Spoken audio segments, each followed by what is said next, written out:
setianya malaikat sama kita orang-orang beriman.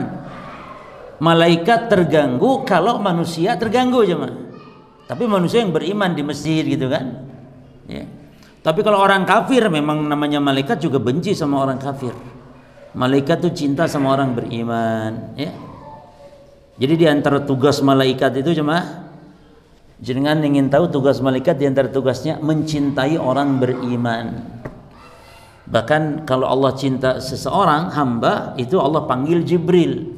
Jibril, inni uhibbu fulanan fahibbu. Jibril, saya cinta si fulan kata Allah, maka kamu juga cintai dia.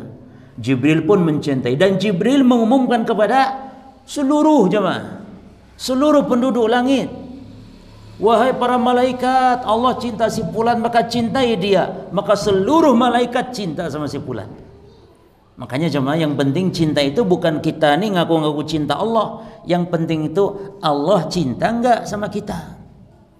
Kan banyak orang hanya ngaku saja, ngaku cinta Rasul, cinta Allah ya, tapi buktinya amaliyahnya dibenci Rasul. Mengamalkan amalan bid'ah misalnya dalam agama, justru itu dibenci Rasul, bukan dicintai Rasul ya.